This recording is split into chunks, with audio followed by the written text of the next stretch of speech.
The foreboding silence. The day the world fell silent was one that no one had predicted. An unanticipated nuclear disaster, an appalling event of catastrophic magnitude, had blanketed the globe. It left the earth desolate, a grim shadow of its former vitality, with an air so thick with an eeriness that it could almost be touched. The once teeming streets were vacant, nature was withered, and the chirping of birds had been replaced by an echoing stillness that permeated everything. Surviving humans, just remnants of their previous population, were left clinging to existence with a tenacity that was both desperate and admirable. They had been forced to abandon the sunlit world they once took for granted, retreating instead to the subterranean confines of massive underground shelters. These shelters, originally built in the fear of war, had become their only refuge, shielding them from the poison that lay above. Life in the shelters was far from the comfort they had known. It was an existence dictated by cold artificial lights and the constant hum of air purifiers. Yet, it was also a testament to the indomitable human spirit.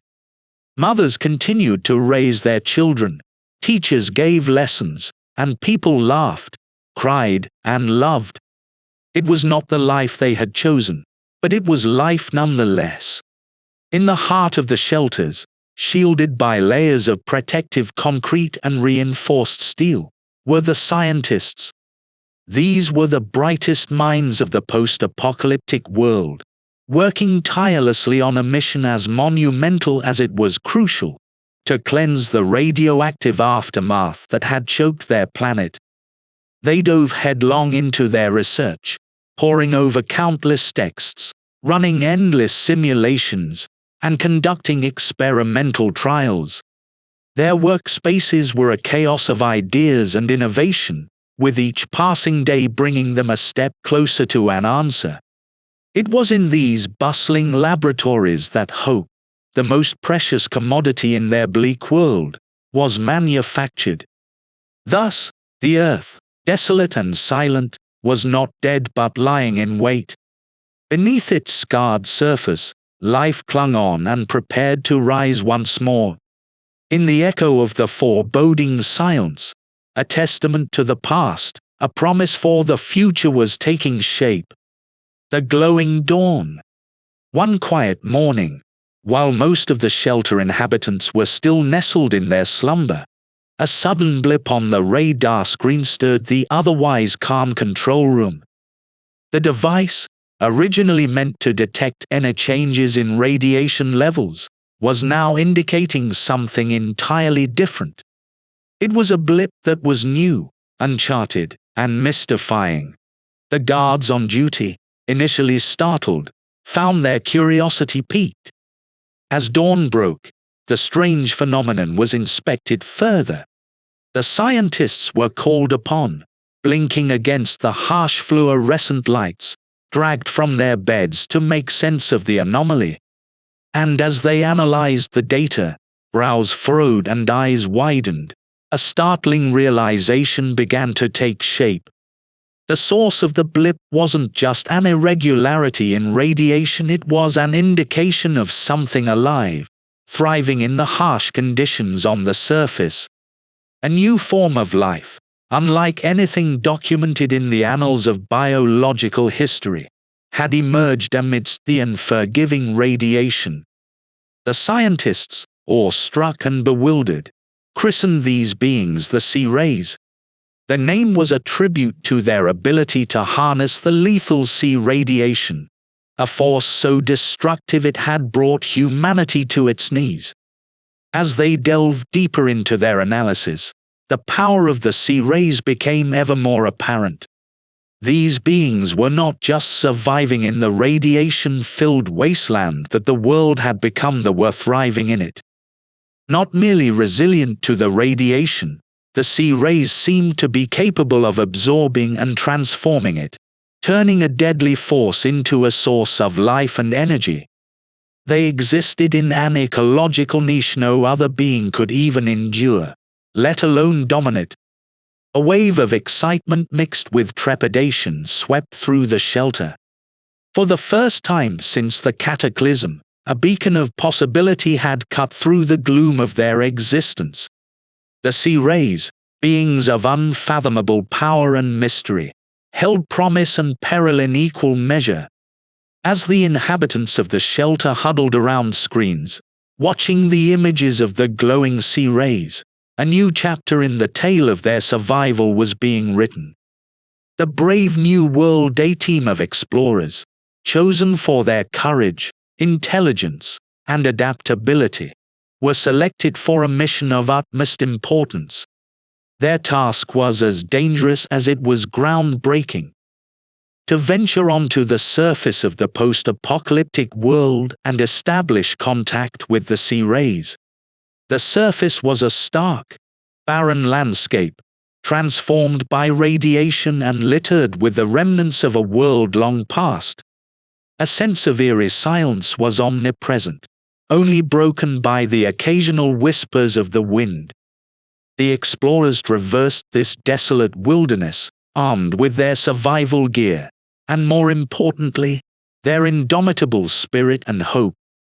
The first encounter with the sea rays was something the explorers could never forget. Their luminous forms, pulsating with an ethereal glow, were a beacon amidst the dark, ruined world. These beings, who had thrived in the harshness that had been the downfall of humanity, were now their last hope. As the explorers drew closer, they were met with a sense of calmness radiating from the sea rays. The creatures appeared to sense the explorers' intentions and allowed them to approach without displaying any signs of aggression. It was at this moment that the team knew they were dealing with beings of extraordinary intelligence, capable of understanding and perhaps even empathy. Subsequent meetings revealed the extent of the sea rays' intellect. They seemed to understand human language, responding to the explorers' gestures and vocalizations in their own unique ways. The exchange of information was slow, complex, and took a great deal of patience on both sides, but the breakthroughs were nothing short of revolutionary. But the greatest revelation was the sea rays' potential to aid in the healing of the Earth.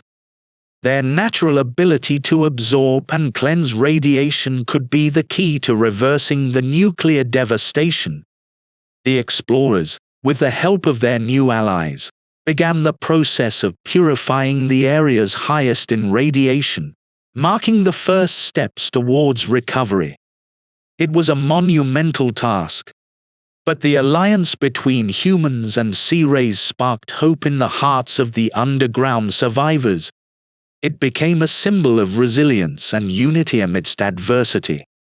They dubbed their home to be the brave new world, a world where humans and sea rays would work together to bring life back to Earth.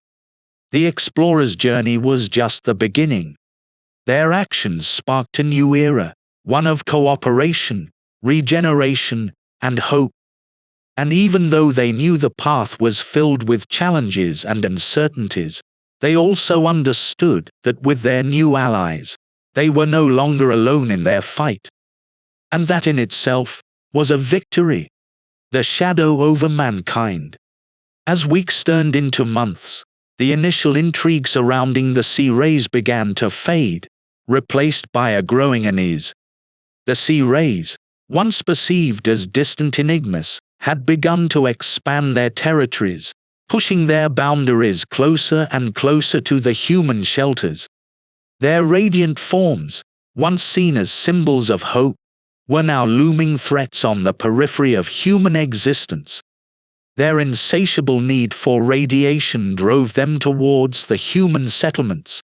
The very shelters that served as sanctuaries for the remnants of mankind were also the storehouses of nuclear waste, byproducts of a time when nuclear energy was harnessed without the dread that it carried now. These repositories of toxic remnants were the new target of the sea rays, tantalizing sources of the radiation they craved. Armed with formidable power and an apparent disregard for the fragility of human life, the Sic-Fis began to stage attacks on the nuclear waste repositories. The onslaughts were both relentless and ruthless. Each incursion into the human territories brought with it a cascade of destruction and panic. Even the thick, fortified walls of the shelters could only do so much against the radiant power of the Sic-Fis. Each breach led to a release of stored nuclear waste, triggering new catastrophes. Despite the valiant efforts of the shelter inhabitants to contain the damage, the radioactive leaks started to contaminate the haven they had painstakingly built underground. Not only did the Sic-Fi attacks threaten the lives of those living in the shelters, but they also risked rendering their last refuge uninhabitable. Thus, the shadow of a new crisis began to loom over mankind.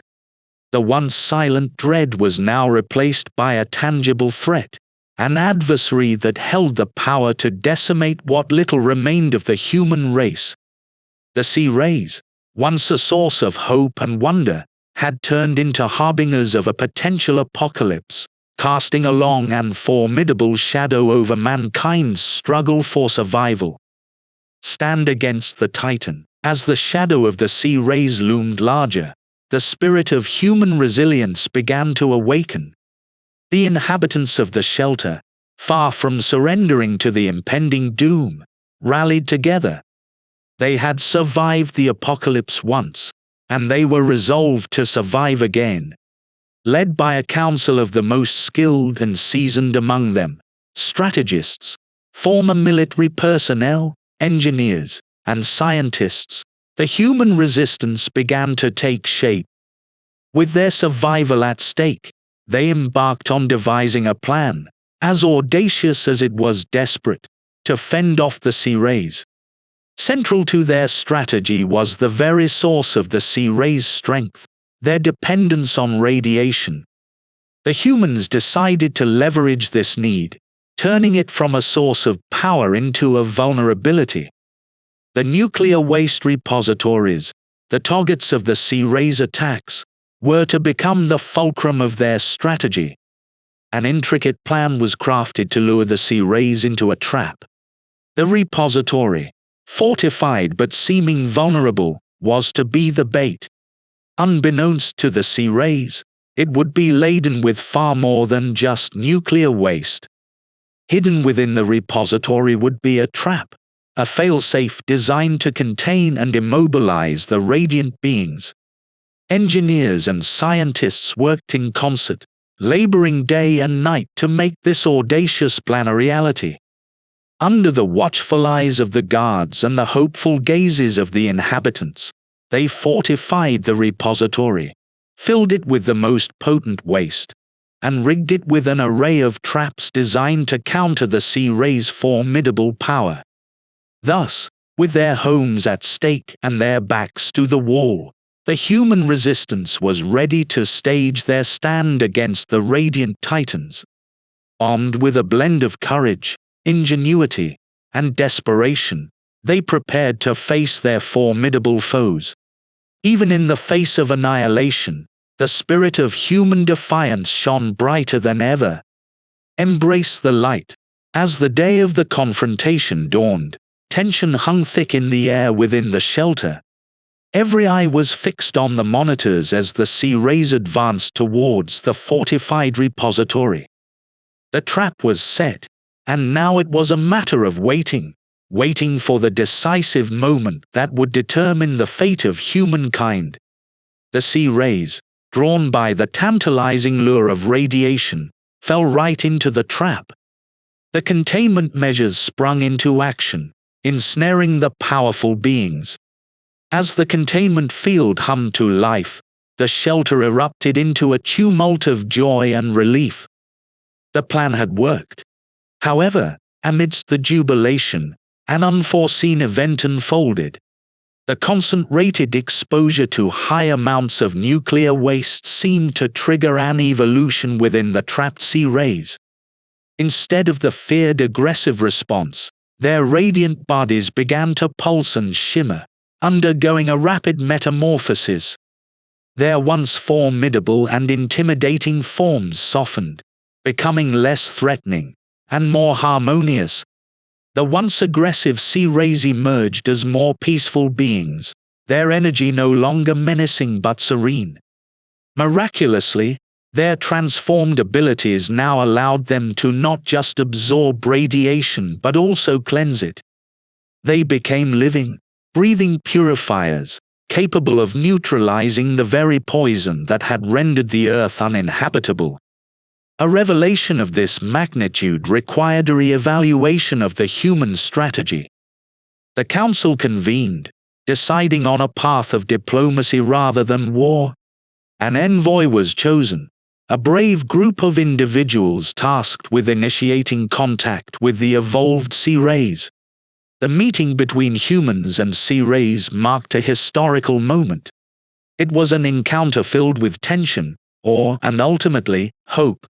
A truce was established, a testament to the potential for understanding even between the most different of life forms. Thus, the dawn of a new era was heralded. An era of cooperation, where humans and sea rays would work together to cleanse the earth and reclaim it from the radioactive wasteland it had become. A common purpose united them, kindling a shared hope for a brighter, cleaner, and safer future. Harmony in a new dawn. In the ensuing months and years, the partnership between humans and the evolved sea rays bore fruit. Guided by their new allies and paralleled abilities, humans began the Herculean task of decontaminating their ravaged world. As the sea rays moved across the surface, areas once bathed in deadly radiation started to show signs of healing. It was a slow process, but every patch of cleansed earth was a step towards reclaiming their home. As radiation levels dropped, small outposts were established on the surface, manned by brave pioneers who dared to step out of their subterranean homes and back into the sunlight. And with each passing day, the earth healed a little more. Grass started to poke through the scorched ground, rivers ran clearer, and in the sky, birds began to return. The silence was gradually replaced with the sounds of life, painting a stark contrast to the eerie stillness that had once dominated the post-apocalyptic world. Humans, hand in hand with the sea rays, were not just surviving anymore. They were actively building their future. Towns began to spring up, industry was kick-started, and schools were established. The new human society was one that acknowledged and respected the sea rays not as threats, but as indispensable allies and friends. This was the dawn of a new era, a world where humans and sea rays cohabited, working towards a common goal. It was an era defined by unity, resilience, and a shared dream of restoring Earth to its former glory. The coexistence of two such disparate species spoke volumes of the power of understanding and cooperation. As the story concluded, the narrative focused on a blossoming tree, planted at the heart of a bustling settlement. Children, both of humans and sea rays, were playing around it, their laughter a soundtrack to the new world. This was their legacy. A world reborn from the ashes, a testament to life's indefatigable spirit, a beacon of hope in a once desolate existence. Amidst the clamor and joy, the story drew to a close, leaving behind a stirring depiction of a promising and harmonious new dawn. Thank you for watching.